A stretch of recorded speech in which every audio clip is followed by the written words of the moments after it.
10, 9. You want answers? I want the truth! Get ready for two guys who can't handle the truth. I want the truth! You can't handle the truth! But we can. Dave Palumbo, Chris Aceto. RxMuscle.com presents Heavy Muscle Radio. Watch out! Welcome to another episode of Heavy Muscle Radio in video. I'm Dave Palumbo, and I'm joined as always by the technician Chris Aceto. We snuck him back from Columbus, Ohio. Did you get tested for, coronavirus? Or are you clear? Look at the bags under my eyes, dude. What a week. I heard you were in a very antimicrobial environment when you stayed with Sergio Oliva. I was just... Is it true? I was at the Cheech and Chong house. Walk me through what happens when you get... So him and Cormier, would they rent a house, like an Airbnb? Yeah, they rented a house. I had a hotel. Was it yours? Did you own the house? No, but it's a great. It's a tremendous neighborhood. I got an opportunity. I've always, on the MLS, I watch. Columbus, Ohio is one of the best real estate markets in the United States. Oh, I didn't know that.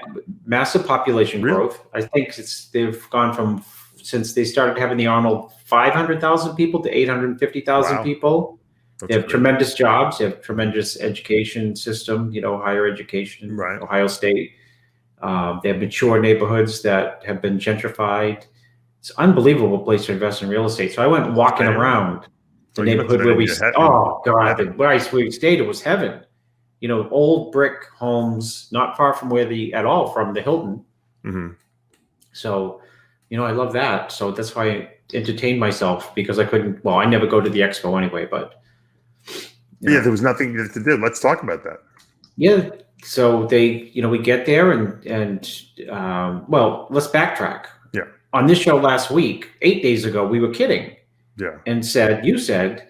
I just got to keep my big mouth shut, because I said, this could be ground zero for the coronavirus. I'm like, think about all the people coming in and then they're going back out, and, it could be spread. And then like 2 days later, the state of Ohio, the governors told Arnold and the Lormas, you're not holding an expo. Yeah, I think, I don't know. I heard, and it's just conjecture, that the governor said, you're not having anything. Yeah, they wanted to shut him down. I know Arnold's, implied in his speech that he was negotiating very hard to keep that show going. Yeah. Because they wanted to shut the whole thing, right?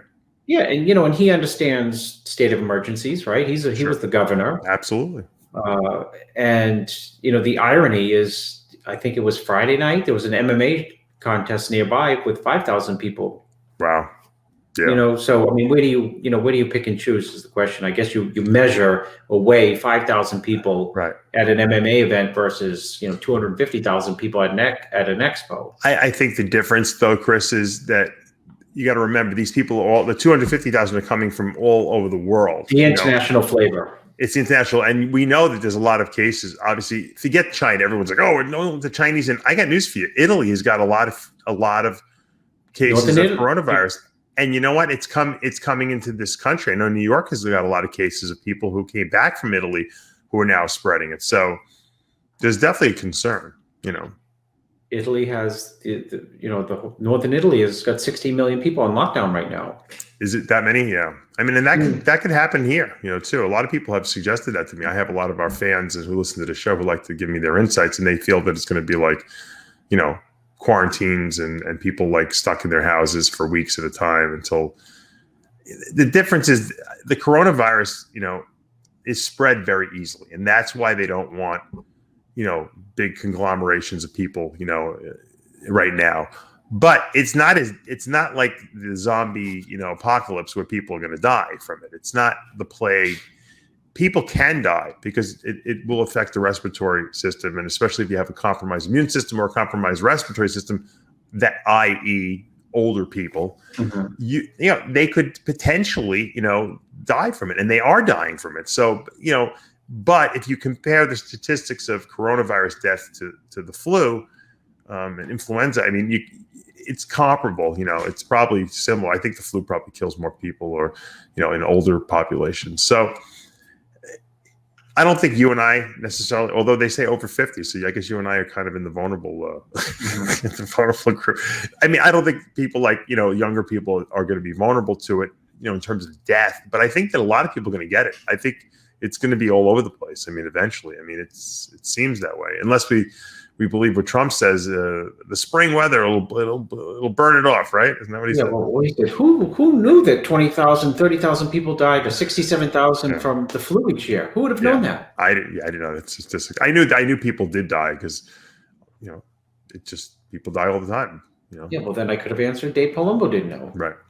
Somebody could have stumped you on Stump the Jumbo. So I think when it was all said and done, Arnold somehow negotiated to have to hold the pro show, to hold the amateur show. They weren't allowed to have anyone in attendance. The expo was canceled. Just the pro show was allowed to have at night, right? Had attendance. Is that what it was? Yeah, just the men's open. Yeah. So the 212 the classic, for example, the day before. Yeah. Really had no people in the audience.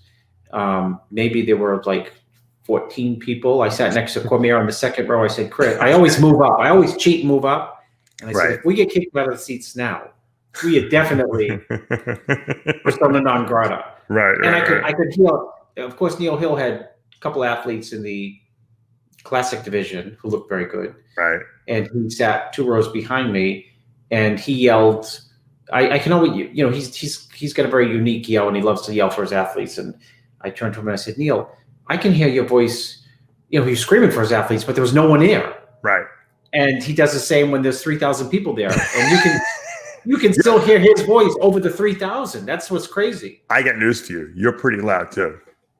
When you yell for your athletes. I've never heard Chris is so quiet. And then when his athletes are on stage, he's like a lunatic in the seat. Well, yeah, I only I go nuts when it's a you don't even hear me talking to you when you when it's a key like, okay, this is someone's getting compared for like 7th.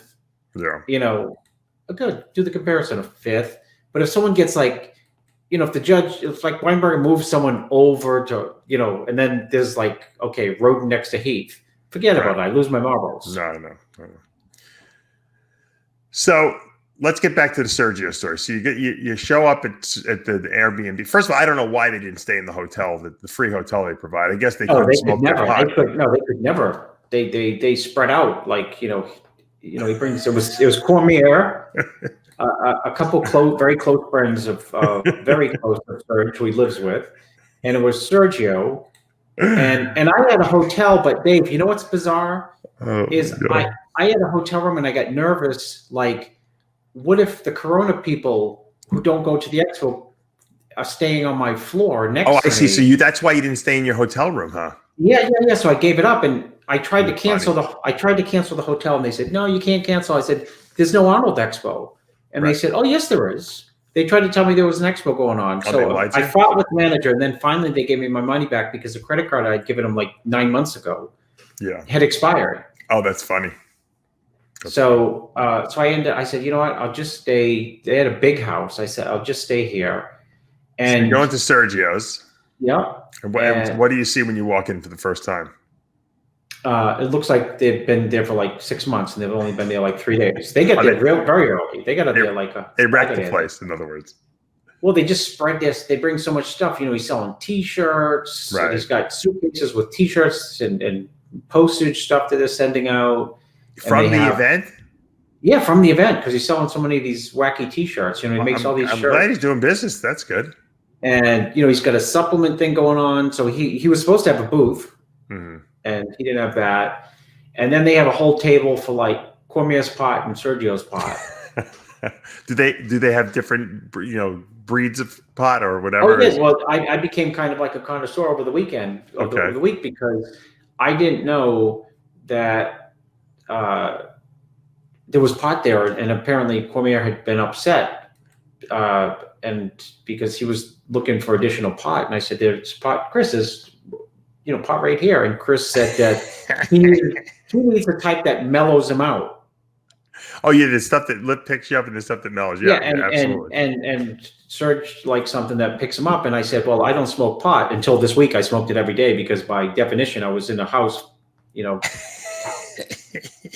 And I said, if I smoke pot, I'd want the upper because I always like to be, up rather than down. Right. And so I think that.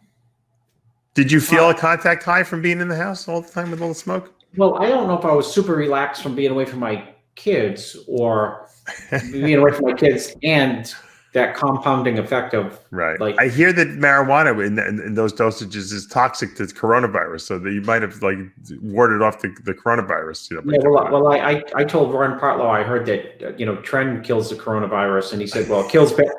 Ron Partlow said it kills bad genetics, so it probably kills that too. That's great. So yes, you had fun there with them, and I got to tell you, Sergio looked amazing. He really did.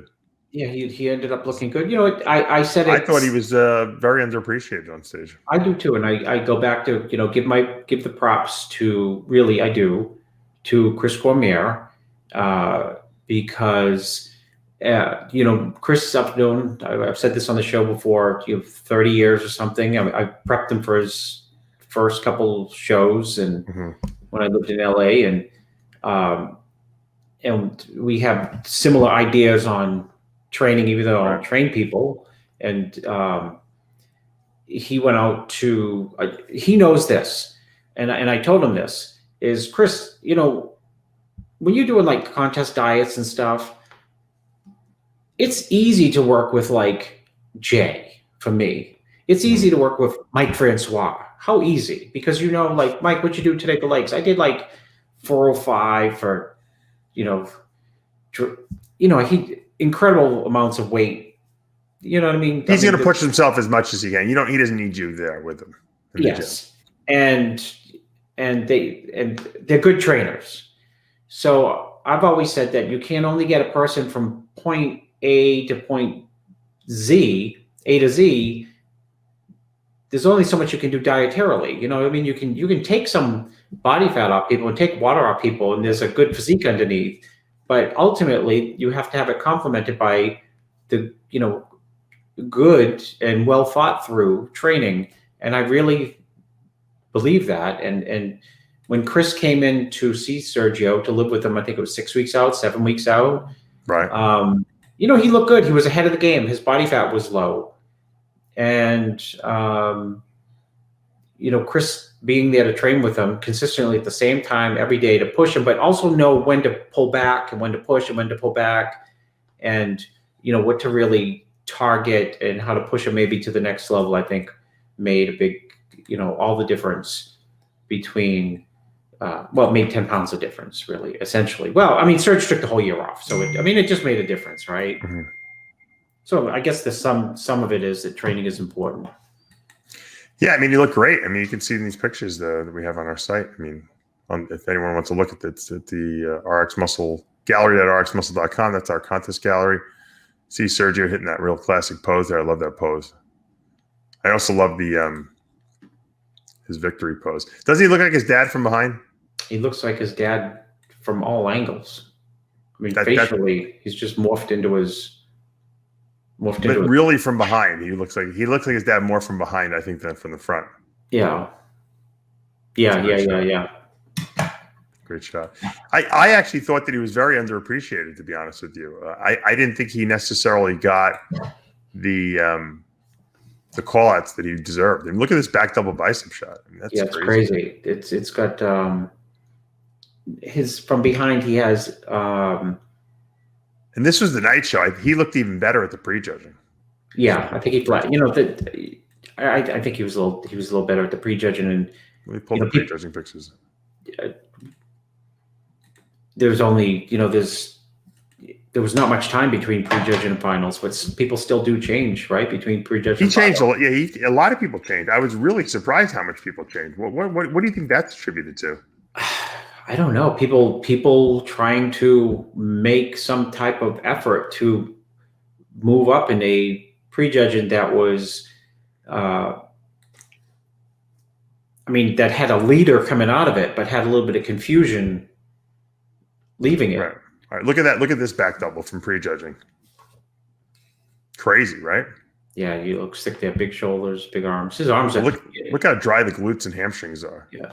You know what is interesting about Serge is simply the fact that,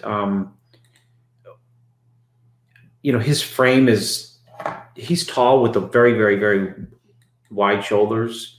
He's got a lot of width, and he's still got to fill out that frame. Still, he could put more muscle on. Absolutely. Yeah, I mean, he needs more still. As much as good as those shots look, he still needs more back and he still needs more pecs. Ultimately, but because of the frame, I don't think it's going to go into the wrong places. Like if his body weight goes up, it may land in the right spots, and it may not end up looking like, oh, you got added more weight, added more size, and got worse. There's the classic Sergio Oliva shot, right? That shot. Yeah. That unconventional, most muscular, like he's like going to tear someone's head off. Yeah, he did come on you. I guess what he made a prediction that he'd win best pose. He said it would be the easiest 10 grand euro. He did win it. Look at that front double. That's my favorite shot, I think, of his. Yeah, prejudging. How does that shot not make the first call out? Right? I don't know. I mean, his condition was spot on. He had some knockout shots. Yeah, he worked his way into that top 5, obviously, before it was all said and done at the night show. But really, in prejudging, he should have been in that top call out. I really believe so. Yeah, it was surprising when they made the call, and because of course he stood right next to Ramy when everyone came out, and they hit a front double bicep, and he stood out there. He had you could make the case that Sergio could have beat Ramy even in prejudging. Yeah, you could. It sounds ludicrous. Yes, you could. Absolutely. I would say just because of conditioning. I'm not talking about, obviously, Ramy size-wise is ridiculous compared to him. But Ramy didn't win the show, with all his ridiculous size. Yeah. It's funny. I think I was talking to Triple H. Triple H got the Lifetime Achievement Award there from Arnold, which was great. He was sitting in the front row, and he said, he had asked Arnold, who he was going to win. I just want to tell the viewers that you were second in that voting, so maybe you'll get it next year. Triple H came in right ahead of you. I wasn't not even on the ballot. I asked Arnold, I said, who was second? They said, Dave Palumbo. I said, maybe next year he'll get it. The only person I'm going to get an award from is you, maybe when I'm 90. Well, I nominated you. Yeah. So it says P8 Arnold. It's PALUM. Yeah. And Arnold said, he's an instigator. So, yeah, what was I saying? So I asked Triple H, who he thought was going to win the show. Oh, Triple H said Arnold. He was talking to Arnold, and he said, Arnold, who do you think is going to win? And he said Ramy. Believe it or not, he thought Arnold thought they were going to give Ramy the win. And Ramy was huge, as usual. Well, I'm hearing numbers like 310. I don't believe he was that big. Do you? I thought he was. Someone asked me, and I said 293. You actually told me 287. I know, and I did tell you that, and I revised it. I think he's 287 here and 293 a few hours earlier, prejudging. I think he was 290s in prejudging. Do you think he looked better at prejudging or a night show? No. Listen, prejudging, he faded fast, and I know this sounds insane. I don't, you just said, oh, well, Sergio could have beaten Ramy, which is arguable, but I thought Kukla, I thought Kukla was the most dangerous person potentially when they all came out against hurting Sergio because of the same height, same width. You know what I mean? Mm-hmm. They're not the same. They're the same brand or style of physiques, just like Dexter is to, let's say, Bonac, and of course, Ramy is unique among himself. But Ramy was quickly fading in prejudging. And when they moved him on the edge, and put Dexter and Bonac in the middle, your eyes go to their condition. Sure. And Ramy was quickly, even though he looked massive and dense, in terms of condition, in fourth out of that bunch.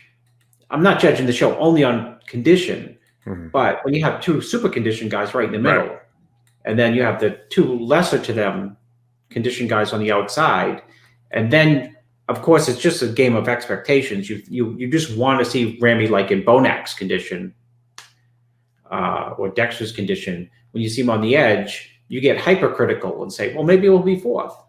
I mean, I didn't say that, but, you wonder if people were thinking it that way. Well, looking at that shot. That's prejudging. This is night show. Talk to me about this shot right here. This shot, Aside from course. Arnold, whatever he was doing there, Instagramming, I don't know. Yeah, I mean, the biggest it's the battle of contrast. It's Bonac, detailed versus Dexter, who was much tighter at the night show, which is only a few hours later, against Ramy, who's also much tighter. Ramy almost looks too big there. Is it? You know what I'm saying? Yeah. He still could have came down. Look at this back. Look at the back double. I just want to say this. For some reason, and maybe I'm just not remembering it correctly, I always thought Ramy had a bigger back. Yeah. Do you think his back is down in size from what we saw a couple of years ago? No, I think that it's where he just has high lats?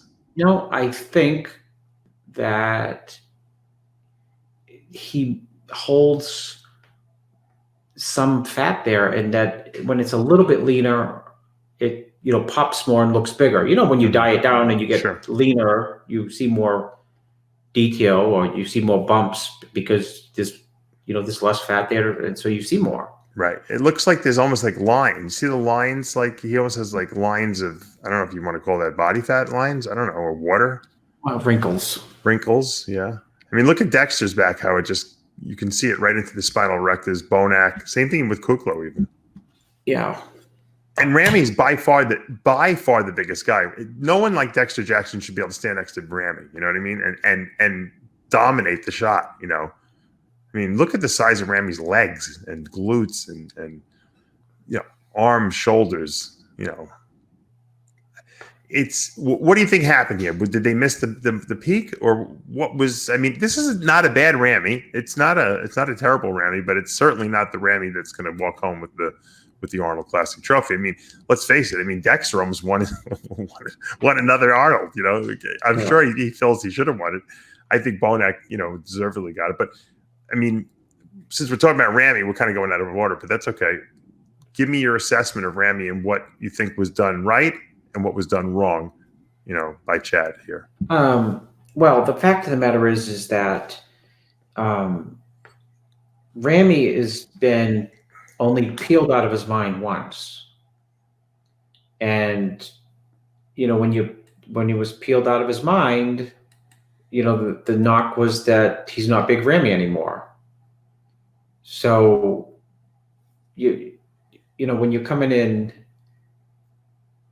big, you got to stand next to guys who their forte is peeled out of their minds. And just that contrast, I think,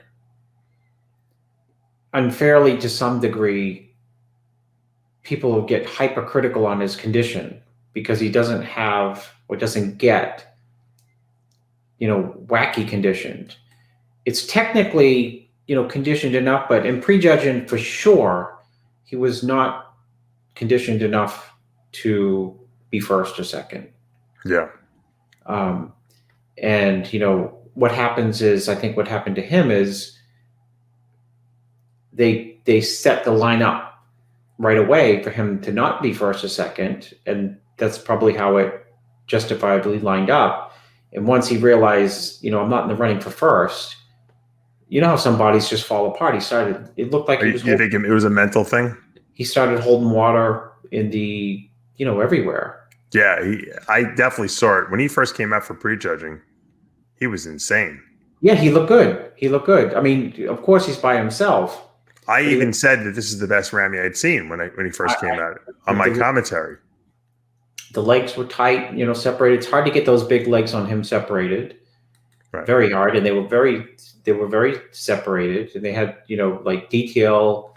And it was one of these things. It was almost one of these things. When someone comes out and they look good and they improve as the prejudging goes, and sometimes people get worse. He just got worse. It was like you weren't sure which way it was going to go. And I don't know if he did get worse. He did. I was going to say, is it nerves or is it something chemical? I think it may be nerves, or part of it may dietary. be nerves. I mean, it could be both, I mean, what's your opinion? He could have come in maybe flatter and still been just as tight, or tighter, meaning not carved up so much, or was he overcarved, in your opinion? He looked possibly. I thought he was. Possibly overcarb, because I say that because he's so big.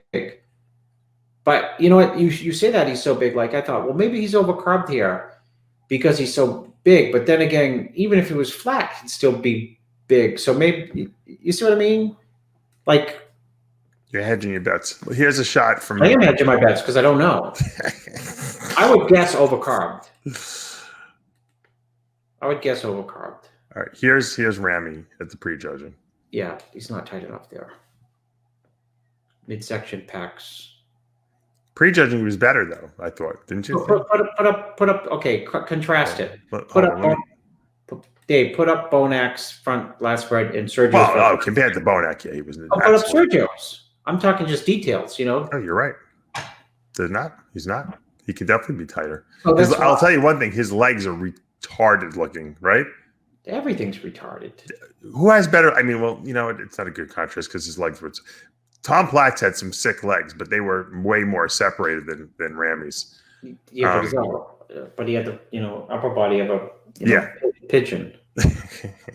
But I'll tell you one thing: Ramy has the muscle mass on his legs to get Tom. Tom Platt sort of fucking squat with him. Forget about the separation that you see in Ramy's legs, man.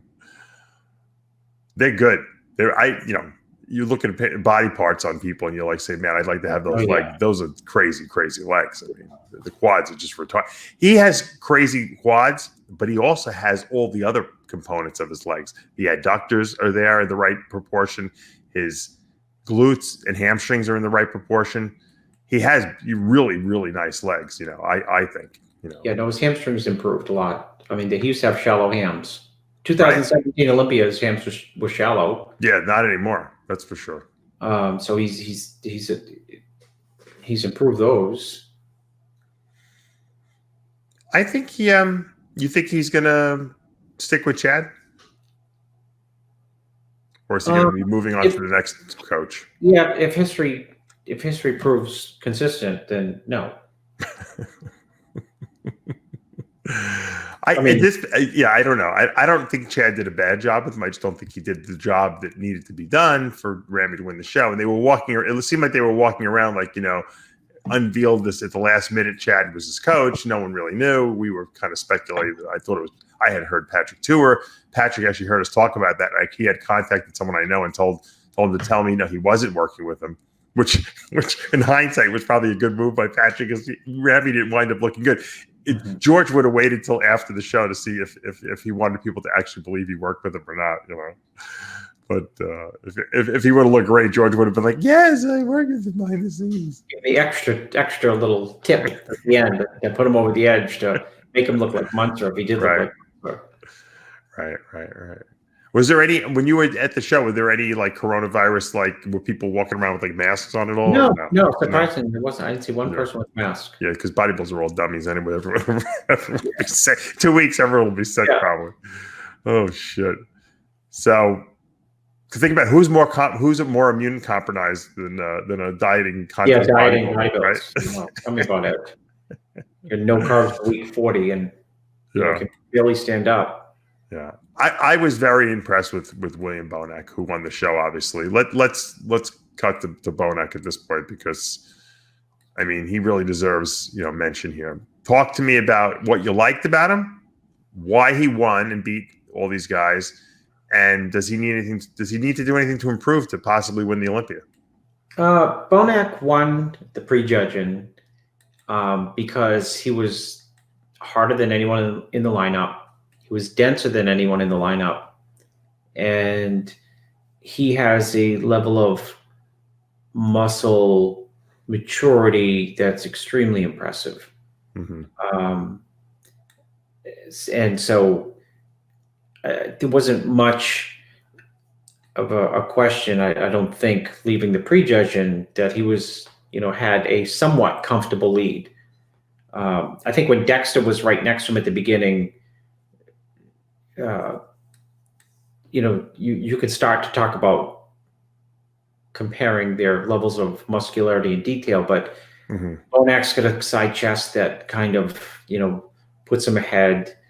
And although Dexter's got a super detailed back, so does Bonac, and there's a little bit more, beef to it. And of course, Bonac's got the wheels. Without a doubt. Unbelievable wheels. It's amazing how, I mean, this guy, you really got to give him credit. I'll tell you why, because even though he's mad at us that Neil Hill came on the show after he did an interview with me, and then Neil Hill wanted to come on after and clarify some things. And I'm not going to say no to Neil Hill if he wants to come on the show, right?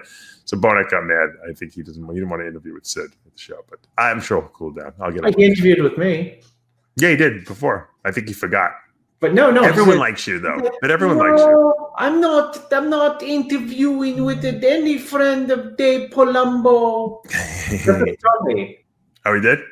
Yeah. He wouldn't interview, and I said, I'll ask you all the good questions. And he said he took me on the show and he asked me questions that I didn't like. What didn't he like about what I asked him? I don't know. So I said, you know what? Come on, it's 2 days before the show.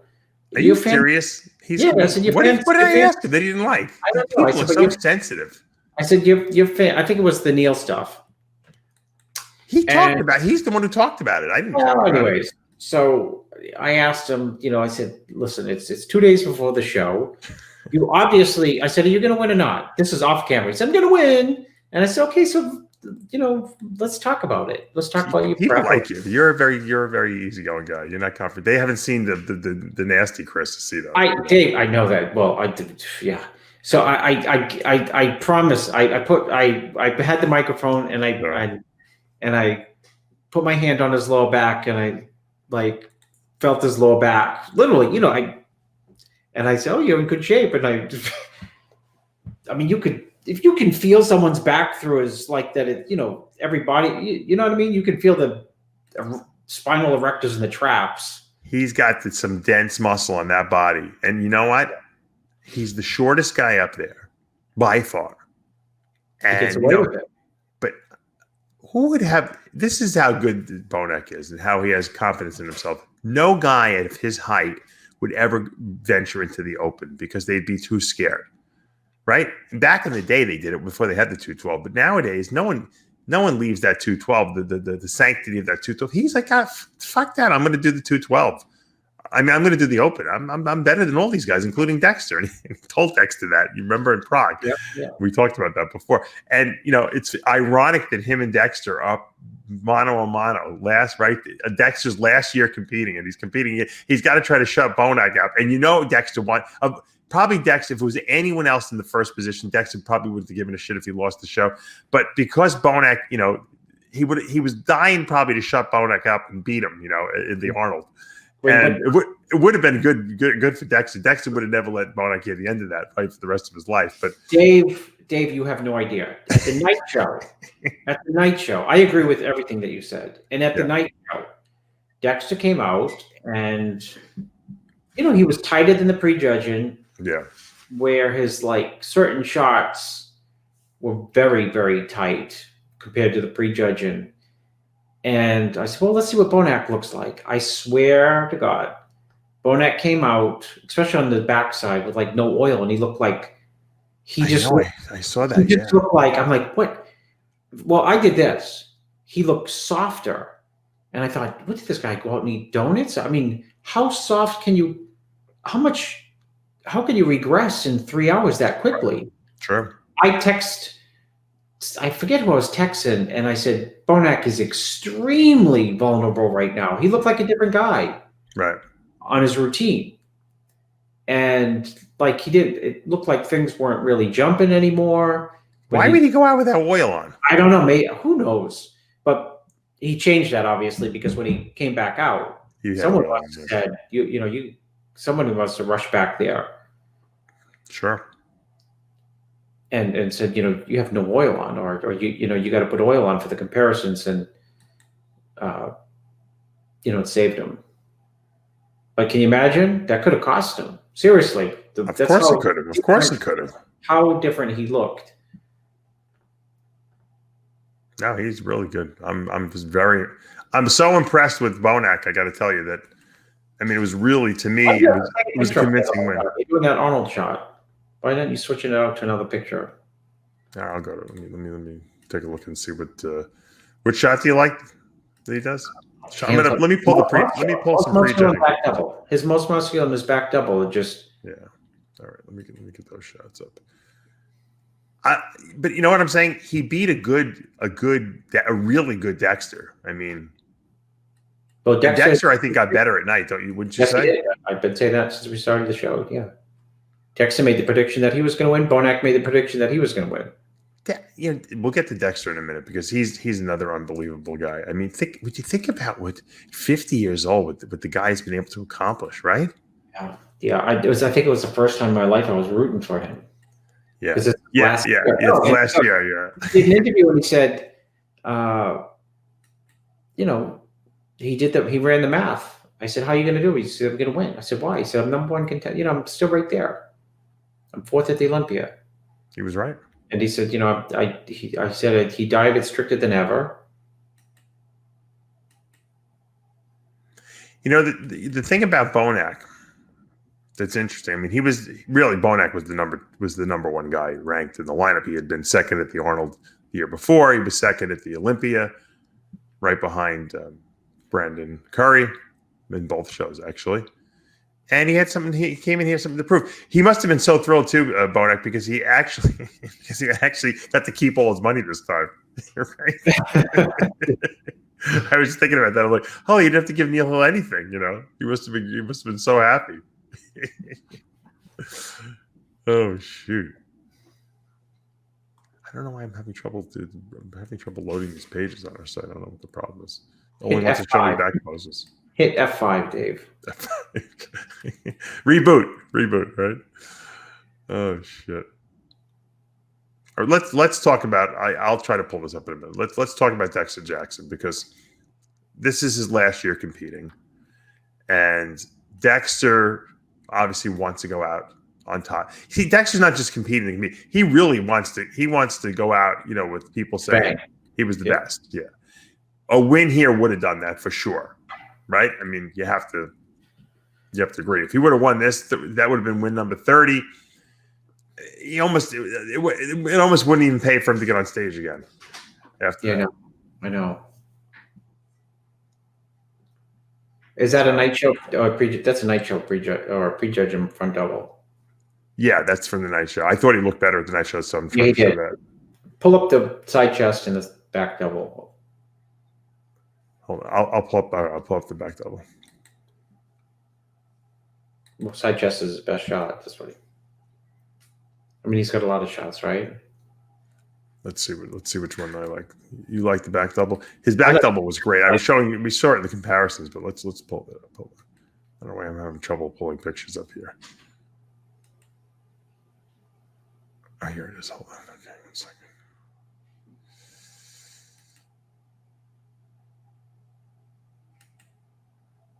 All right. It's funny. It was such a quiet prejudging. Yeah. What was it like with no one in the place? It was like going to Bev's. Like church, right? Yeah, it was like going to Bev's and having these guys in Steve's posing room and Steve making the call outs. I mean, it was quiet. But you know what? It was quiet and it gave you the real ability to look at people. There's no hoopla. Right. So there's Dexter. Back double. That's the night show? Or the no, that's prejudging, I think. Yeah. I think he was a little tighter, like we said at the night show, but he's still big. He's still got his size. He doesn't have any. I mean, he still looks like how some guys you can like Johnny Jackson. You saw his legs were down. I mean, you can see that he was down. Dexter looks the same, really. I mean, he doesn't maybe have quite the same snap to his body, but he doesn't have loose. Look at his back. I know every guy who's 50 years old. I haven't seen one guy 50 years old that doesn't have a little loose skin on their lower back. Dexter has nothing. Yeah. He's got no loose skin anywhere. He's unbelievable in that sense. I've never seen anything like it. That's genetic gift, No disagreement, dude. He's 50. It's insane. It's completely insane. So I don't know. I have to imagine he's going to do another show before the Olympia. He's going to do the Arnold Brazil. Oh, he is doing Arnold Brazil? That's what I hear, yeah. Oh, what about Arnold Australian? I don't know. Oh, yeah, he's doing that. That's in 2 weeks. Now, is what's his name there, too? Who? Bonac? I would think Bonac's going. I mean, You would, right? I mean, why not collect another paycheck? I mean, who's going to beat me, man? I'm number one. I'm number two. The problem is sometimes when you travel, you hold water. Dexter never holds water. So, I mean, it's probably more of a risk for Bonac to go there and do the show and then lose to Dexter, right? When's Bonac ever shown up with like water retention problem? Didn't the year he won the Arnold, he then lost the week after to Ruley Winkler, if I remember correctly? Yeah, he did. Yeah, but that's a good Rolly. Yeah, but he still lost, and he had won the Arnold. He didn't come in as tight. Yeah. So, I mean, it is possible. I mean, that we can, that things can go wrong, obviously. I wonder if Rolly's listening. I ran into Rolly when I was there. Yeah, tell me about that. Now, is Rolly? Did he leave the Camel Crew? Is that no, he's there. He's there. He's going to live there. Oh, okay. They're going to bury him there when he's 80, 90, 100. I thought you said that you thought he was leaving, or were you joking with me? He said, Chris, let's was he trying to start trouble? Yeah. Let's take a picture and send it to Bader. I said, I already have one of Curry, and I showed it to him. He actually lives there, and he wants to break Bader's balls. Yeah, because he loves him. Because you know what? Bader loves when we break his balls just as much as he loves to break our balls. You know that, right? Yeah. So I took someone took like a iPhone video, like at waist level, and you can hear our voices talking. Right. And then you can like see Rolly's face like quickly and my face quickly. And you can hear the voices, and I'm saying, Rolly, if you come to Maine and live with me, leave, Kuwait and Bader. And, you're funny. And then at the end, we said like Ramy's Instagram post, surprise, Bader. That's funny. It was a little more insulting than that. But I hope Bader sees my humor. If he doesn't, that's okay too. Tough. Well, Bader's got Mr. Olympius. He's got the last. I would say he's got the last laugh now, right? Yeah, but we got new Olympia coming, so we'll see. He's got the current. He's got the reigning champ. Do you think Olympia would be canceled possibly because of this whole coronavirus thing? I hope not. I don't know. Well, they're talking about NBA games. You see that, right? No, I didn't hear that. They told the NBA, get prepared to have some games without an audience. Wow. That's messed up. Serious stuff. So Dexter's look great, and so it's he's tighter at night. So it boils down to, do we prejudge the I mean, Bonac looked the exact same, essentially, probably than he did in prejudging. Dexter was tighter, Ramy was tighter, and that's 1, 2, 3. Yeah. Well, let's talk about Kukla. Let's talk about him. He's when I saw him come out, I said to myself, Amanda and I were watching together. I said, look, this guy may not have the best physique on stage, but I'm telling you, when he gets on that stage, he's going to do well. She's like, why do you say that? I said, because he is wide and tall and width and structure in a lineup of comparisons is going to make him look better. So alone, he's okay. His conditioning is good and everything like that. But when he stands next to these guys, he's very broad and he looks as wide as Ramy, right? I mean, he stands up there and holds his own. Yeah. And his conditioning is really good. So that's what it's about. It's about comparisons. It's not about how you look alone. Yeah. So people don't freak out and say Dave's an idiot. He don't know what he's talking about.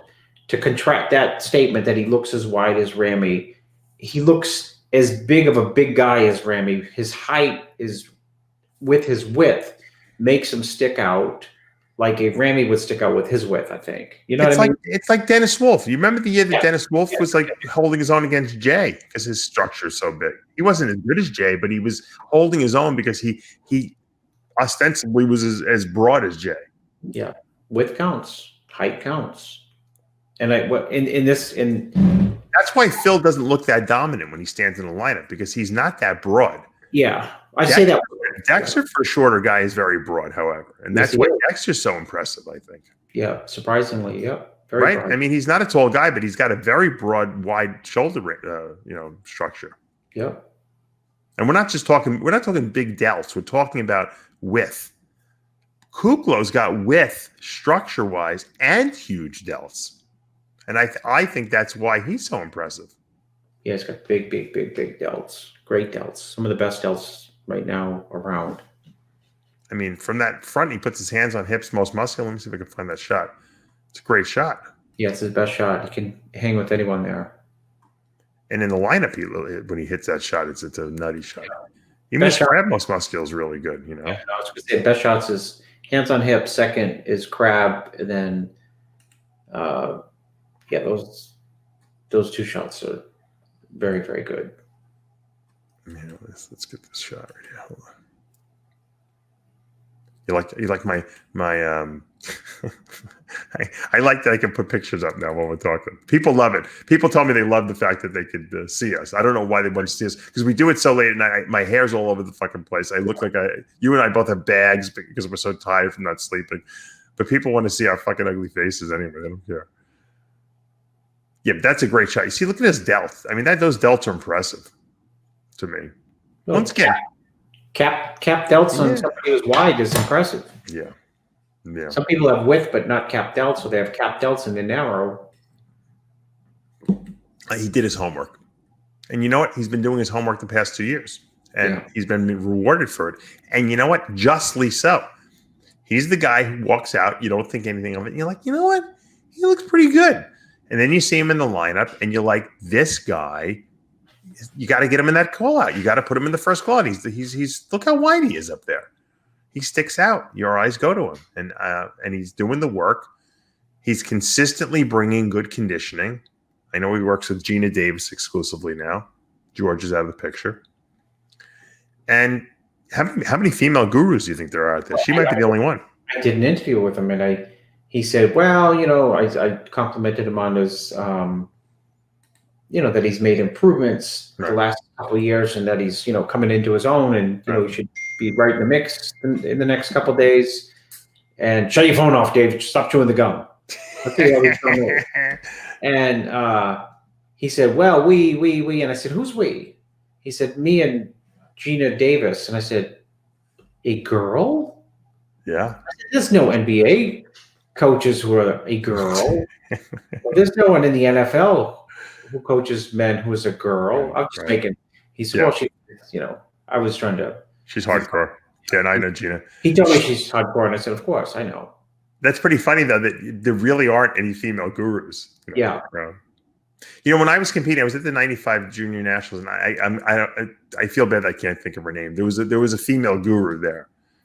This is before gurus, and she was helping the girl who won the heavyweight class or in the women's Junior Nationals. And I was having trouble going to the bathroom, or I was constipated. This is before I knew about fiber. Then I had to invent fiber because of this. And she's giving me all these little techniques and enema bags and all kinds of weird, things. And she was a guru. She was the only female guru I had ever known prior to, hearing about Gina Davis guruing people. What about, let's see, who was the other female guru? There are none. There really are not that many. Another one I'm trying to think of. No, Rolly's old guru. Oh, grandma. Yeah. Is a guru. Yeah. She's grandma. Oh, she's female. Yeah, that's true. True. So but anyway, the two of them did a great job together. So you got to take your hat off to them and really. First of all, I wanted to tell you about my phone. I have it on silent, but I have Amanda on emergency override. So if she texts me, it rings because otherwise I don't answer her. What's this? Logan just woke up. No, she's got a really bad. Snake out of the cage. She's got a very bad sore throat. I'm looking at the client showed up at the front of the bodybuilding client at the front door. Yeah. Wow. That's a bad infection. She's got a really bad sore throat. I feel bad for her. I'm trying to. That's why I have the baby monitor here while I'm doing the show. So if I have to, if the babies wake up, I got to run upstairs. So. I have a baby monitor right here. I don't let it interrupt this You don't plug it right off. You got 14. You got 15-year-old kids that can babysit. Yeah, they'll take care of them. Yeah. Let's talk about Cedric McMillan. First of all, I want to talk about his interview you did with him. He didn't interview with anyone. He only interviewed with you, and he thinks that I put you out. Cedric thinks I sent you in there like to get the interview, right? Because I knew he wouldn't interview with me. Yeah.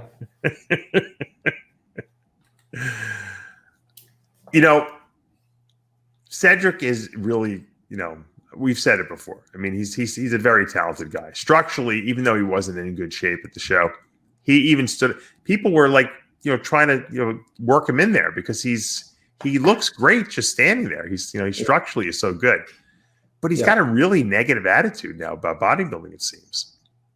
I mean, right? I mean, in the interview, he was like, "I don't care about bodybuilding anymore, and it doesn't matter what people think about me, and I'm not going to get stressed out about getting in great shape." And what was all that about?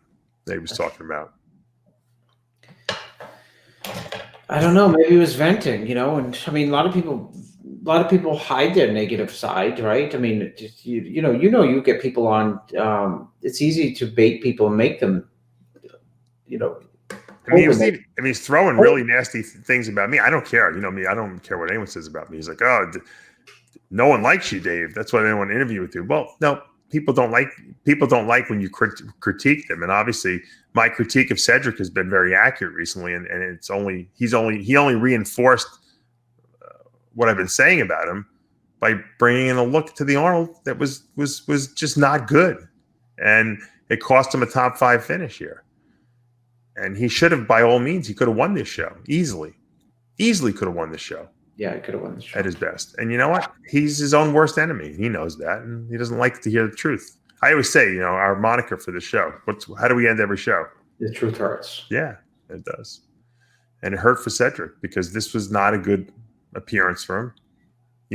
He's Arnold's favorite bodybuilder. Let's face it, right? I mean, this guy, this show is made for Cedric. They judge the posing round. I noticed anymore. And Cedric he did a terrible posing routine. You notice like Cedric didn't put any effort into it because he knew he didn't look good. Which was stupid because it was judged, the posing routine. He could have moved up in placings. Did they really judge I don't know that they judged the routine. Well, they always judge the routine at the Arnolds, right? It's a 30 score. I thought they stopped it after Kai beat Cedric, and that was it. No, they didn't stop it. Not that I know of. Not that I know of, Chris. I can check that, though. What's going on with Cedric? I mean, you know him better than anyone. He doesn't look his best here. I mean, he looks, I'm not sure, flat, watery, flat. What's going on with him, though? I mean, do you... Size. Yeah, there's a round 3, the posing round. You want to know who won the posing round? It had to be Sergio. William Bonac. Oh, no, wait. Yeah, William Bonac won the posing round. Even though Sergio got best poser. So can, Maybe it's not posing. I don't know, because it looks like... I thought they did away with the scoring on it. I thought the first, how many rounds they have? 3 or 4? 3. Okay, so prejudging is 1. The night show, the way the body is 2, and then when they line them up again at the end for one more look comparison. No, that's round 2. The one more look, isn't it? No, prejudging is round 1. Round 2 is when they come out and do their routines, but they're judging muscularity with the routine. But before they were judging like the creativity. Remember when? So you're telling me they're not doing that anymore? I think they canned it. I don't know why. I thought it was a good idea. Just give people money for first, second, third best posers. I liked the posing round being scored. I thought it was different. I thought it gave it a different tinge to the Arnold. There's the scores. There's your scorecard. You guys want to look at it. If you look, Bonac won straight first places, but Dexter didn't get straight seconds. It's interesting, right?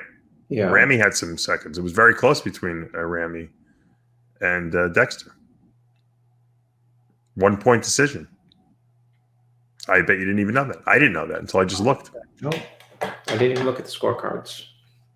I never look at scorecards.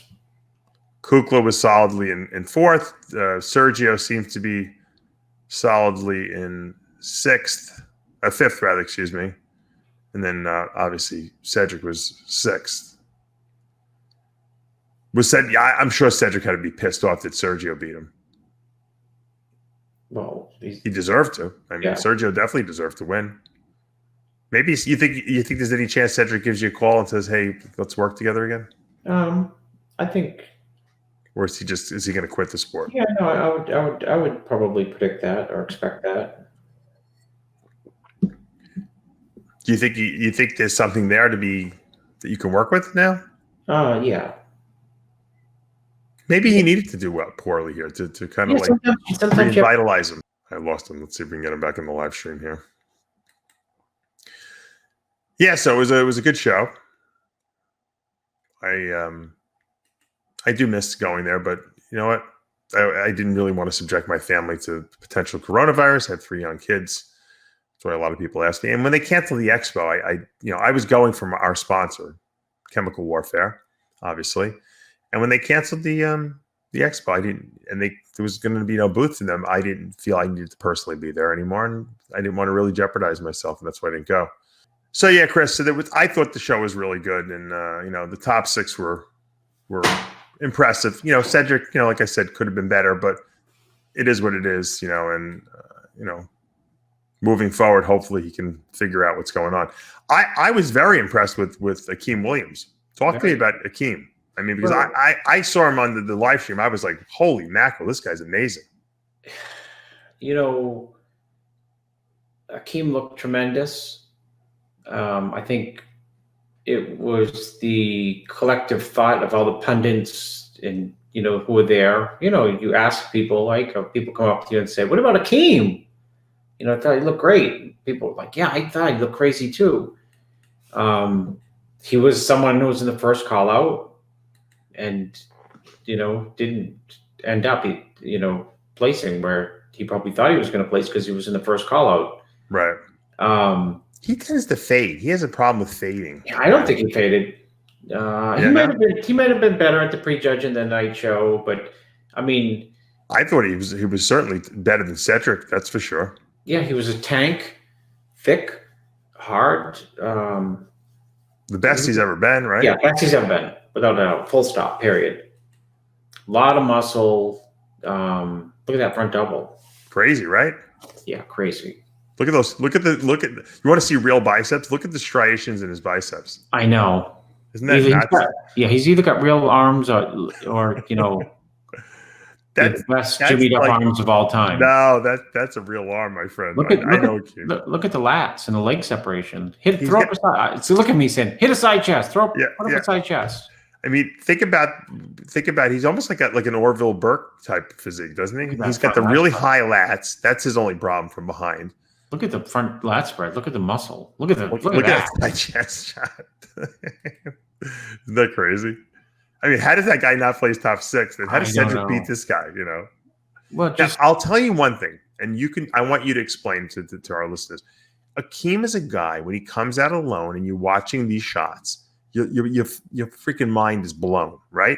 Yes. And I want to just say this for the record so I don't forget. Oscar Arden did a phenomenal job with Hakeem, because not only does he prep him now, but he trains him in the gym and he mentally works on him too. So Oscar did a phenomenal job with Hakeem. Yeah, but did they smoke pot together? I don't think they smoke pot together. But let me just tell you something. He's a guy, when you look at him alone, Chris, he's the champ, right? He's the Olympia champ. And then when you see him in the lineup, he's not quite as impressive. I don't know what it is about his physique that he's more impressive by himself, but he's a guy he's the opposite of Kukla. Kukla doesn't look that great when he's by himself, and then you see him in the lineup and he's impressive. Hakeem sometimes can get lost in a lineup. What do you think it is about that?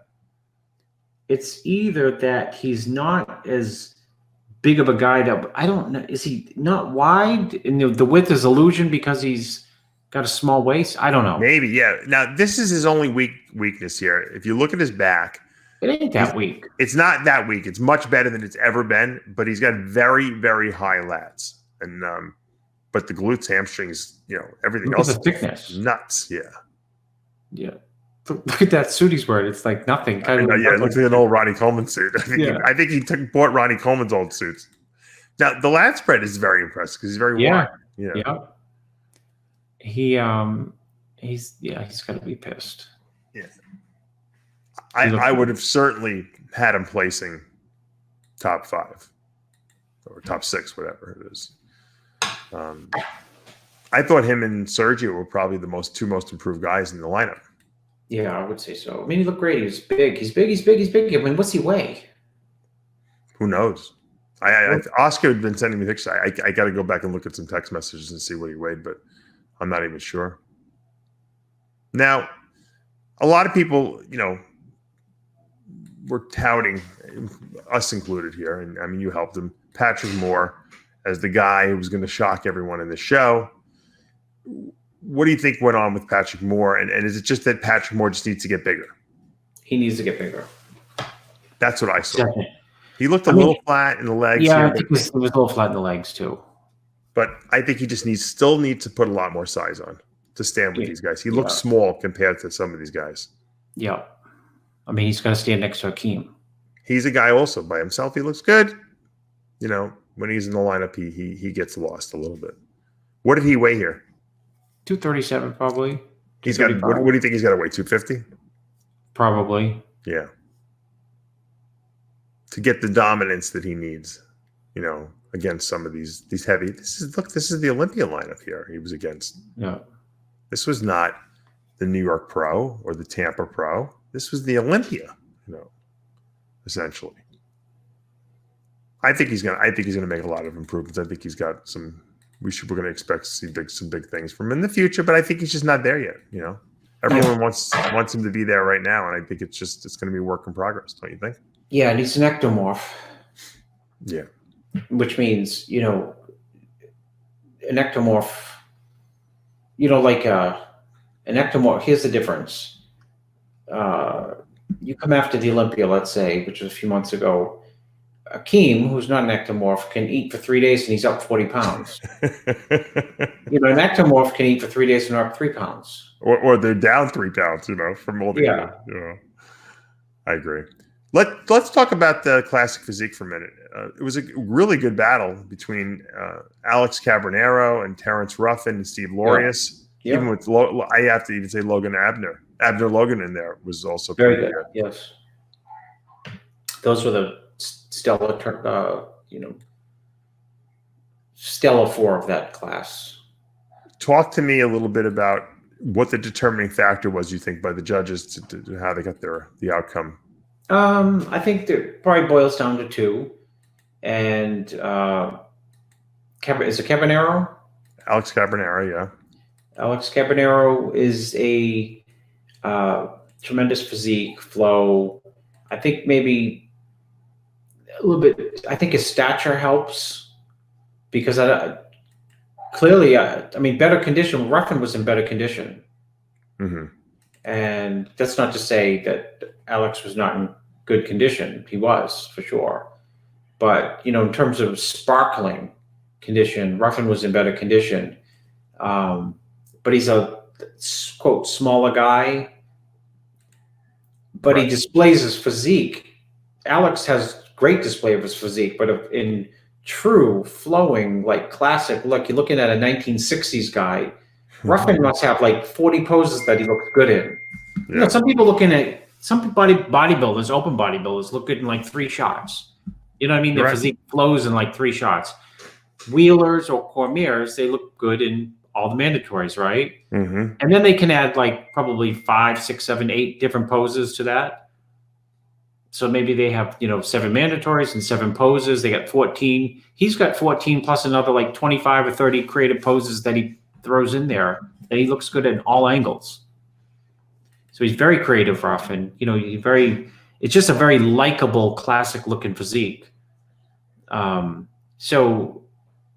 don't know what the scores, like I said, I don't look at scorecards there, but I thought that could have gone either way. And I think a lot of people were rooting for the underdog. They were Ruffin, because he brought his all-time best package. And people root for the underdog all the time, especially when they bring their all-time best. That's not to say Alex was off, but when you bring your all-time best, people just naturally, they want to see an upset. I thought Alex was phenomenal. Conditioning-wise, the guy's got a great physique. Front double is sensational. I mean, he's a bodybuilder that sucked down. I mean, let's face it. Yeah. Look at and that. He works. That front double. Yeah, it's great. I mean, no one saw him coming. I mean, we saw him win some pro shows last year, but I don't think anyone would have predicted Alex winning this Arnold. I think a lot of people were talking about Glorious coming in here and decimating the lineup because he, arguably people felt he should have won last year against the Bull. I think Alex has more traditional classic lines than Steve. Yeah, I think he does. I think he's gotten better, actually. That's really the way I see it. He's gotten better. Yeah, Alex has, yeah. I would agree. I mean, but Ruffin has got some sick, poses. So I mean, poor Ruffin, he has the wacky routine. I think he had to pose to no people. I know. It's crazy. And that live stream, they were playing music over the music, so that I don't know what they were trying to do. I guess they wanted to try to monetize it or something like that. It was disruptive, actually. I couldn't really see the guy. I couldn't see it. I mean, you were live, so you saw it, but crazy. They didn't give a best poser for the classic, did they? I don't know. It's funny. Sergio mentioned Ruffin in the classic. He did. I thought he was going to give him his trophy. Me too. I did too. Well, he wanted to give it. Well, he wanted to give it to. There was someone he wanted to give it to, but I think the guy died. I'm serious. Oh, really? Yeah, he wanted to give it to. I think it was Ed Corney's coach. I don't know. Someone's posing coach. Right. What about Steve Loris here? What happened? Why didn't he win? He could have been tighter. The height worked against him oddly, because he wasn't in Cabanero's condition and he wasn't in Ruffin's condition. So your eyes started to come off them, and then they, off Steve, and then. Once he just didn't look tight enough. He just didn't look tight enough to me. Yeah, well, once your eyes come off, and then you have two other guys with just as good, if not better, stage presence, right? Mm-hmm. If they know how to present themselves on stage, like total professionals and total confidence, and your eyes are on them because they get lights out condition, both of them. Yeah, you continue to look over there. And it's funny, I didn't think, I thought that even though he was off, I thought, well, maybe because he's such a heavy favorite, the judges won't look, you know what I mean? They won't notice it, or they'll give him, right. They'll just get enamored with the front double. He doesn't have the density that Ruffin has, and he doesn't have the density that Cabernero, I guess the maturity of Cabernero. So if he's not perfect, he can't bamboozle his way through it. Yeah. Plus, these guys are Olympia guys. He's going against. He didn't do the Olympia last year. People forgot he skipped it. Yeah. And so he's a young guy. He's still growing into this class, and this is definitely his class. I don't see him ever leaving Classic. Do you? No. I mean, what would you? I'm just saying, I think this class is made for him. Some of the guys like George Peterson moved up because Keon Pearson moved up because that's their class. This is his class, without a doubt. Yeah, I would agree with that. Our good friend Andre Ferguson made it 3 in a row. I see in the men's physique division. Will he be able to win the Olympia this year? I don't know. He hasn't been able to pull it off yet, so hopefully he can do that. I was impressed. Were you impressed with? Did you see him on stage? Were you there? I saw it. I was impressed with the top 5. Yeah. I mean, I was impressed with the top 5 in each class. Everyone was really good. Andre's just open. Did you see that? Did you see the interview that Andre was doing with Arnold was interviewing? Yeah. Andre doesn't care about it. Andre, it could be Trump could be interviewing Andre Ferguson. He would still be the same Andre Ferguson. He doesn't even care. Yeah. It wasn't an interview. It was just like Arnold asked him questions, and then Arnold has to I don't know. Arnold gave him a backhanded dig. Yeah. I don't think Andre got it. Yeah. What did you think of that? It was appropriate. Yeah. It was asking him questions on stage, and it was non-responsive. Yeah. He's. I think he was numb from the whole thing. I do want to say something. You reminded me of Arnold when he interviewed Sergio after Sergio won the Best Poser Award. it was great because Arnold, really kind of gave Arnold and Sergio Sr. didn't really get along with each other. And Arnold gave him I thought it was, I thought Sergio was going to cry. I don't know how he held it in. I was crying. He gave him a great tribute by saying, your dad was your dad, but you know what?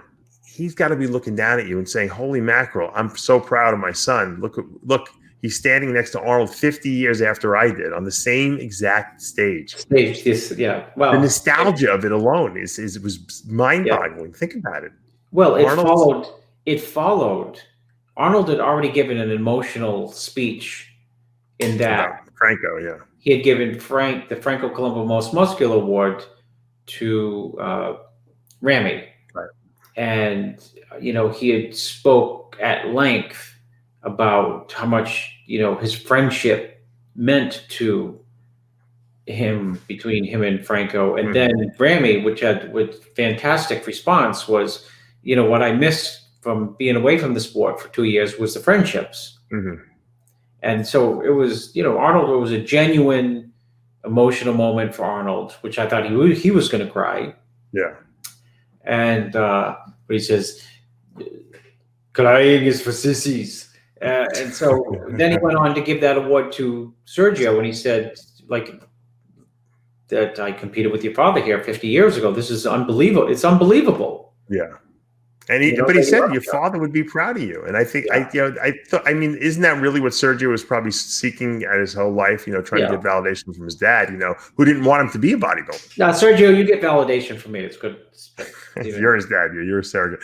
But I thought that was a great thing that Arnold said. He didn't have to say that. And like I said, we know that Arnold didn't get along with Sergio Sr., but he knows as a father himself, Sergio would have appreciated what Sergio Jr. has accomplished at this point and how far he's come in bodybuilding, given the fact that he wasn't even supporting, the fact that Sergio should go into bodybuilding. Yeah, he never supported him. No. And Sergio's told that story before. So I thought that was a very touching moment. I thought that was, Arnold was great there. I thought that was something that I'm glad I got to see it, Yeah, someone should post the pictures of Arnold's, you know what I mean? So then Sergio takes the microphone, tries to pull Cedric McMillan off him. He goes, I know I'm not supposed to take the microphone, but can you hit my dad's victory pose? Yeah. And Arnold just doesn't know what he's doing. Yeah. And then Sergio hits Arnold's pose, right? Is that twisting back shot? Twisting. I don't know. I thought it looked more like a Sergio, like a Franco shot. I thought that was the Franco. Maybe it was. It was like he went down on the ground, did the twisting back shot. Thought that was good. I like when that stuff is great. Yeah, Arnold loves that stuff too. Even though he's caught up. Arnold doesn't like to be caught off guard about anything, but I mean, come on, it was a good moment. It was like a Cedric moment, Yeah, it was great. It was great. Cedric wouldn't have asked for permission to take microphone. He just would have taken the microphone from him. Of course he would. At least Sergio was nice enough to say, I know they told me not backstage. I'm not supposed to touch the microphone, but can I hold it while you hit the victory pose? Well, there was some hesitation to give that mic up. You saw that. Oh, right? yeah. He liked it. I think he liked the microphone too much. Anyway, but let's talk women's physique. Natalia Coelho. What'd you think? Two-time champ. Yeah, in shape. How about that? Shredded, right? Yeah. We've seen her since. Remember when she turned pro in figure? She had those crazy quads. But what the hell is this? How did this girl do in figure? Yeah. This division was made for her. She just has a roadblock at that Olympia with what's her name, Shanique Grant. Yeah, it's just a shame. It's very hard to get past her. But I've never seen the girl out of shape. And you know what? This had to be a hard show for her. I didn't see her speech or anything like that. But I don't know if she brought up Matt Porter because she used to work with Matt Porter. Yeah, who passed obviously this past year. So. Yeah, she reached out to me after that. I said, I don't prep girls. Did she really? Yeah. Someone asked me this weekend, who was it? They said, why don't you prep girls? And I said, because can't you see it like you want to be able to go on vacation to these shows? You're not allowed. No, you're not going to be allowed to be helping girls. Because I can see the girls now. You think I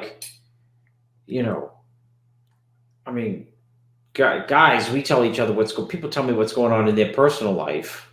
Yeah. Right. And, I either don't listen, I don't give them any feedback or, if I think I need to give someone some instructions on their, this is what you need to do. Can you imagine, Dave, if so-and-so, I'm prepping so-and-so, and they're like, what's going on in their personal life, and I tell them this is what they need to do. I can see them running to their boyfriend and saying, Chris listens to me more than you do, honey. Right. That's all you need. Exactly. And I end up at the Hilton and some guy's waiting for me in the lobby to clock me. Exactly. Let's switch gears. The show is great. I want to just say one thing. Because I wasn't able to go, and I was planning on going. I had everything booked. And then when I found out that the show was canceled, the expo was canceled, I was going because we had a sponsor, Chemical Warfare. Kirk from Chemical Warfare has been awesome with us, sponsored all our coverage. He was going to have a big booth there. I was going to go there and obviously showcase the booth and do all that stuff. When they canceled the expo and he had no booth, I said to myself, you know what? I really don't want to put myself and my kids and everything. It was too hard. It was hard to go anyway, and it really. Most of the show that I like to go to the expo was canceled anyway, and I knew you guys would do a great job. You and Sid and Ralph, phenomenal job there with the coverage. I got to just take my hat off to you. I mean, you didn't miss anything there. So I felt guilty about the whole thing not going. So I was at home and I was watching. I said, you know what? Because there's no audience at the prejudging, I'm gonna do my analysis from home. So I took the live stream with all the Redcon and all those sponsors on it. I said, you know what? We're not allowed to live stream while we're there. I couldn't get Sid to do it. I'll just take the live stream existing and I'll just do my play-by-play over it. And I got yelled at for it. I got a phone call from the Arnold people, and they were like, "Oh, you can't do that." And meanwhile, the whole audience was doing it, live streaming from their phone. MD was live streaming to their Instagram. That Nick's from Nick's Strength and Power, who has way more viewers than I do, was live streaming from his Instagram. He was live streaming like I was. He was doing the stream that was out there. MD was actually live streaming from their seat. Well, maybe because I really respect the Arnold people, and Matt Lors runs that whole show, and I've been dealing with him for 25 years. I apologize because I didn't think I did anything wrong, and I want to extend my apology once again, because I know they let us pretty much do whatever we want there. They give us carte blanche. They let us shoot video there. They just don't want live streaming. I thought it would be fine because it was the existing stream that was on the internet, and I was just home and just doing my commentary on it. But it's hard because in this day and age now, everyone has access to live streaming, Chris. Everyone has a phone. They're all streaming from their seats. And so, in essence, I want to apologize to Matt and to the Arnold people if anything was done incorrectly. But, once again, our goal is just to promote the Arnold Classic, as much as we can. And that's why you guys go there, and that's why we spend the money to send people there, and that's the whole purpose of going there. So I wanted to just put that out there. And I know Matt said everything's good and everything like that, but I wanted to put it out there because when I do something wrong, or even if I don't know what's wrong, I want to admit it and apologize for it. So let's switch gears for a minute now from the Arnold to another terror. I hate this, Chris, but it seems every week I report someone else has died, right? My friend Cole was last week. David Paul, one of the Barbarian brothers. He died in his sleep. His brother, Peter, posted on Facebook, and I texted Peter because I know Peter pretty well. And he's confirmed that David Paul, 62 years old, no reason, no one has a cause of death yet, just didn't wake up. And it's sad because you know what? He was a really, really good person, and he had so much to contribute to the sport, and to life in general. He was one of the most probably notoriously well-known people back at Gold's Gym Venice, right, with his brother Peter. The Barbarian Brothers. Everyone knew the Barbarian Brothers. Everyone knew them. Everybody knew them. They were in movies, right? Think about it. Didn't they have their own movie? They had their own movie, right? Their own movie. They were in like 6 or 7 movies, Hollywood movies, including cameos in Flamingo Kid and DC Cab. That's where they first appeared in. They just were, it's to think that he went from being a bodybuilder, then they went to Hollywood.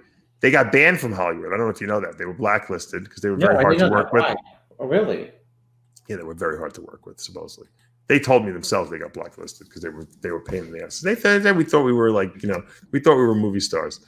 We really weren't. So no one wanted to work with them. And then David went into photography, and he was always an artist and music and stuff like that. And I think he just, he lived the artist lifestyle. If you knew him, he just was like so creative. I just loved talking to him. He was just like, he could talk about anything, and he was just good insights. I had some fun times with him. I got him some work with MD when I was working with the Muscular Development magazine. And if you remember, there was one Olympia where they didn't give us press passes, and we brought David in to shoot. And he did like a guerrilla shooting, Yeah, great photographer. Yeah. He did some creative stuff. Him and his He did a crazy lot brother. of creative stuff with Jay, like I think hanging on a crane. Unbelievable stuff. I'm going to see if I can pull them. I wonder if I can pull those pictures up. I have them in this video. Let me see if I can pull those pictures up. He had Jay.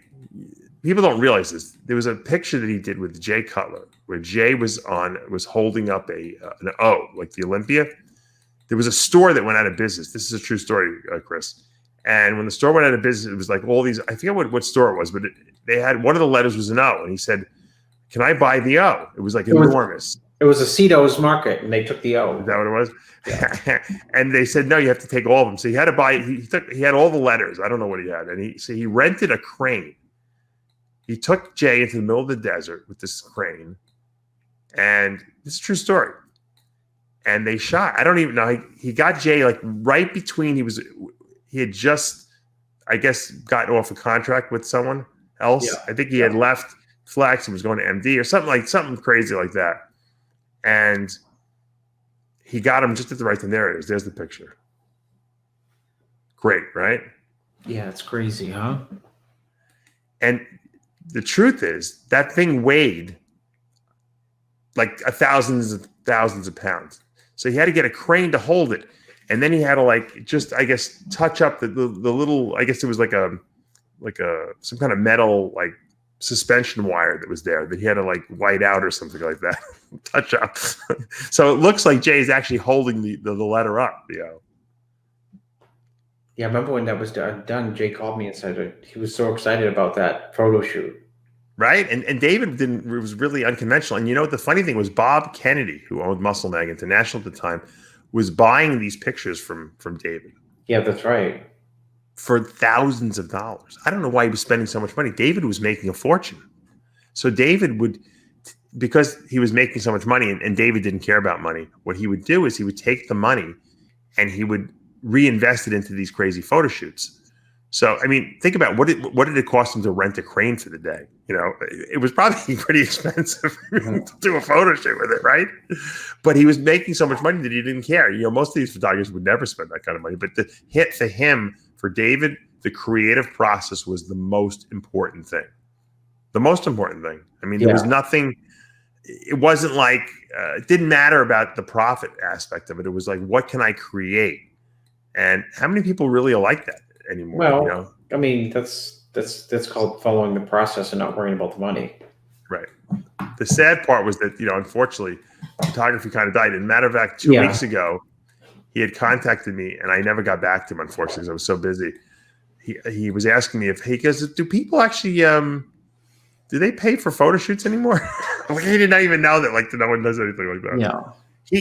Another great story about his photo shoot. He thought it would be great to take a baby grand piano out to the middle of the desert with Flex Wheeler out there and pose and have him play the piano in the middle of the desert. And he brought all these hot girls with him. And I don't know how he talked Flex into it, because Flex is not the kind of guy who goes and does stuff like that. Flex wants to be paid, right? Yeah. But David had a way of communicating and talking in such a passionate way about what he would do that you bought into it. You were like, you know what? He's right. What an idea. It had to be such a creative idea and Flex was not in contest shape. This was a little, he was kind of off season here, but David didn't care. He's like, I don't even want you in contest shape. I want you in the desert with these girls, okay, with the grand piano. So he had to rent the piano. He had to rent a truck to take it out to the middle of the desert. And then it was crazy hot there. And they had to sit and they had to do this photo shoot, for 16 hours or however long he had Flex out there for. I'd love to ask Flex about this photo shoot and to have him talk about it, because that was David. I mean, this is the stuff that he came up with. I told the story in this little tribute video I did to him that's on RxMuscle now on the YouTube channel. And I said, look, he said he wanted to shoot me. So he took me to a train museum. There's a train museum in like California out there. And he thought it would be great because I was a big freaky guy. And he'd have me like with a big jackhammer or like a big, like Thor hammer or Paul Bunyan hammer slamming on the railroad tracks there. And then they wouldn't let us in. And we snuck in and then they kicked us out. And he was all mad and stuff like that. He was going to try to fight the guy. And so we went driving around and he saw this car wash. He's like, let's shoot in the car wash. He shot me in a car wash. He made me like a loincloth. It was very, very creative.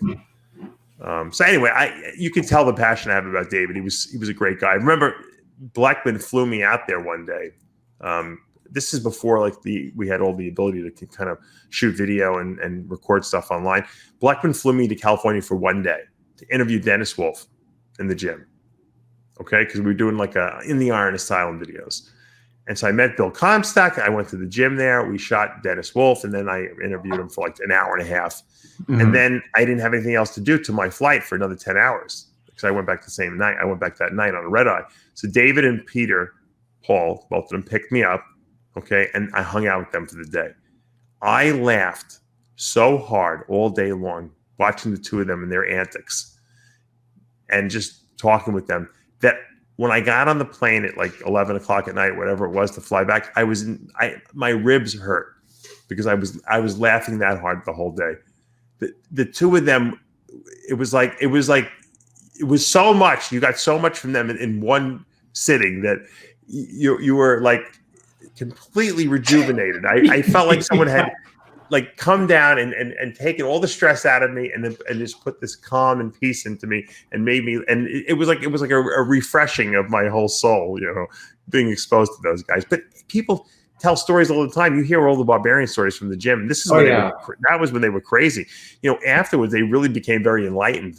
After they kind of got out of the gym. Yeah, they went from nuts to like Renaissance man. Right? Yeah. And Peter's still a little nuts, but he's he thinks he calls himself the Knight of the Light. That's his twin brother. Oh yeah, that's right. You told me that. So, but David had true story. I'll end on this because I know we've been going very long tonight. David, there was a church available, an old church, like a barn or church barn in Vermont that was available to purchase. Now, David had moved back to Connecticut or Rhode Island, wherever his parents were living in the last couple of years. And this church became available, and he really wanted to get the church and redo it, like himself. Now, I didn't know this, but Arnie List told me just today, he texted me that he was supposed to, his mother or something like that was supposed to buy the church or something like that. But it needed so much work. It needed to be rebuilt from the ground up, essentially. And it would have been just cost prohibitive. So David, somehow, the story goes, David got some guy who believed in him to buy the church from him. He bought it and said, here, take it, do what you want with it. And David went in there and systematically over the last couple of years rebuilt the whole thing. He made it look antiquish. He used real, like, authentic wood. He got fixtures. You got to go on. You got to go and take a look at. Maybe I could pull up a picture. You got to go and take a look at, like, really what he did to it, because it's brilliant what he did to it. Absolutely brilliant. This thing here. Let me put it on here. I got it. Here it is. This is just the bedroom part of it. He rebuilt all the wood he put in there himself. I mean, he probably just refinished the roof because the thing is made out of wood anyway. Mm-hmm. And he was living in there. I think he built like a tavern in there. It's like something people would probably pay $1 million to own this thing, because it's the authenticness of it. Mm-hmm. That was very important to him, to be true to what what you're refinishing or redoing. He would never have gone in there and turned that into like a modern looking, room, because that would just not be true to the spirit of the church itself, right? It had to look like it was authentic and just redone. And that was his gift. The Santa Monica Pier burnt down, if you remember, back, 25 years ago. And all the wood that was laying there, they left it. And David went out and salvaged out some of the good pieces of wood, and he built a bedroom set out of it with no nails or screws, all interlocking. And someone offered him $15,000 for the bedroom set, the king-size bedroom set. He refused. He wouldn't sell it to them because it was his work of art. He didn't want to sell it. Turns out his ex-wife took it from him, the divorce. But that was David. That money didn't matter to him. It just didn't matter. And I want to just send once again out to Peter and to David's family. I know his mom isn't with us anymore, but we send our prayers out. Obviously, David was loved by our community and by myself, and I know you probably had interactions with him at Venice. Well, give me one quick. No, I never met them. Oh, he wasn't. Oh, when you came there, he was gone already. Yeah, because you were in that gym a long time. 80, but I was like, that was after them or before them? After. Oh, okay. Well, Chris, great job this past weekend on all the reporting. Thank you, Dave. Great interviews, by the way. If you want to check out some amazing interviews with people that I probably would never be able to interview, check out Chris's interviews at the Meet the Arnold competitors. He got a great Dexter Jackson interview. The Cedric interview, even though Cedric was kind of negative, and it was still a very good interview, I have to admit. And the Ramy interview was great. The Kukla one, actually, all of your interviews were great. I watched them all. I love them. I was truly, as a fan, I enjoyed what you brought to the table and how you were able to get these guys to relax and talk about pretty much anything. I had to pull it out, Dave. Pull it out. All right, guys. You know how we end every show. We're going to do it again this week. Congratulations. Yeah, I know it was a tough weekend for the Arnold people out there in Columbus, Ohio, because of the whole coronavirus thing and the restrictions and the cancellation of the expo. But hopefully this will just be an asterisk, that never gets duplicated again. And guys, you pulled it off for the athletes. That's what it's all about. Arnold fought to get the shows, to continue. The pro show, the amateur show went on, and that's what it's about. The strongman was great. I loved watching that. Hafthor Bjornsson won that again, and he's a crazy freak of nature himself. And I loved all the coverage, and I got to watch it from home, and I enjoyed it. And so in that sense, the Arnold, even though I didn't get to go this year, was still a success. So as we say every week, remember, with Heavy Muscle Radio, the truth hurts. Cedric, it hurts sometimes, but we still love you. We'll see you next week.